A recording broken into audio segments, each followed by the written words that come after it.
मेरा नाम है गौरी राम। मेरी उम्र है 92-93 साल। इस एक साल से भी ज़्यादा चली अवधि के अकाल में एक भी डोगरावासी की अकाल मृत्यु नहीं हुई। जम्मू के पहाड़ी क्षेत्रों में मिलने वाली इस चाय को डोगरी भाषा में मुंडियाँ वाली चाय यानी कि जड़ों वाली चाय के नाम से जाना जाता है। पूर्व प्रधानमंत्री इंदिरा गांधी के योग गुरु धीरेन्द्र ब्रह्मचारी खूब पसंद करते थे। खान पान पे आधारित इस खास प्रोग्राम में विवेक माथुर का नमस्कार स्वीकार करें। जम्मू के डोगरा खान पान पे लिखने वाले हिंदी भाषी लेखक डॉक्टर ओम गोस्वामी अपनी किताब डोगरा खान पान एवं आहार में लिखते हैं कि विक्रमी संवत 1834 में जब पूरे देश में एक विकट अकाल की परिस्थिति थी, इस एक साल से भी ज़्यादा चली अवधि के अकाल में एक भी डोगरावासी की अकाल मृत्यु नहीं हुई। गोस्वामी अपनी किताब में आगे लिखते हैं कि ये सब सिर्फ इसलिए संभव हो पाया क्योंकि डोगरा लोगों ने इन मुश्किल परिस्थितियों में जंगल के विभिन्न प्रकार की वनस्पतियों का इस्तेमाल किया, पेड़ों की छालों को उबाल कर पिया, जंगली घास फूस को कूट पका कर खाया।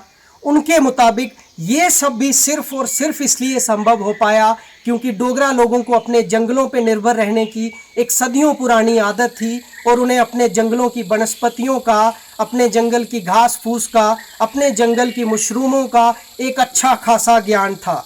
लेखक ओम गोस्वामी अपनी किताब में जम्मू सूबा में पाई जाने वाली एक ऐसी ही जंगली चाय का जिक्र करते हैं जिसे पूर्व प्रधानमंत्री इंदिरा गांधी के योग गुरु धीरेन्द्र ब्रह्मचारी खूब पसंद करते थे। कहा जाता है कि तपस्या में कई दिनों तक लीन रहने वाले धीरेन्द्र ब्रह्मचारी अपने दिन की शुरुआत इसी चाय से किया करते थे। जम्मू के पहाड़ी क्षेत्रों में मिलने वाली इस चाय को डोगरी भाषा में मुंडियाँ वाली चाय यानी कि जड़ों वाली चाय के नाम से जाना जाता है। धीरेन्द्र ब्रह्मचारी को जानने वाले लोग यह भी कहते हैं कि 1960 के दशक में जब ब्रह्मचारी को रूस से योग सिखाने का न्योता आया तो साधुओं की वेशभूषा में ही वह रूस की करारी ठंड में कई दिन बड़े आराम से काट गए, जो कि वहाँ पे रहने वाले कई रूसियों के लिए बहुत बड़ी हैरत की बात थी।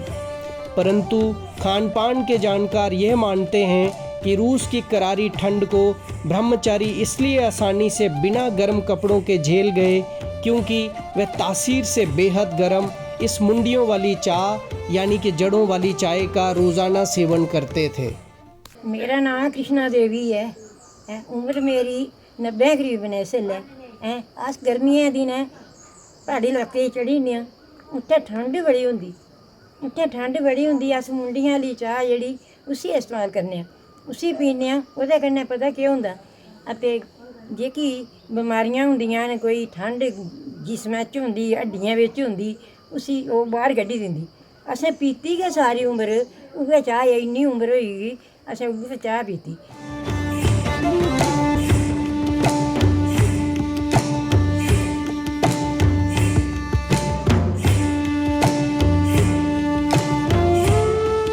मेरा नाम है गौरी राम। मेरी उम्र है 92-93 साल। साढ़े पहाड़ी के खेत बड़ियां जड़ियां बूटियां जिनकी मुंडियां वाली चाह ये भी उत्ते है। साढ़े बजुर्ग इसी पींदे, जी ठंड होंदी है दूर हो जाती ते आदमी तंदुरुस्त हो जाता। आयुर्वेद में नागर मोथा के नाम से जाने जाने वाली यह चाय असम में मिलने वाली पत्तियों वाली लिप्टन चाय से एकदम अलग अपनी जड़ों से कूटकर बनाई जाती है, जो कि बनने के पश्चात गहरे गुलाबी रंग की हो जाती है।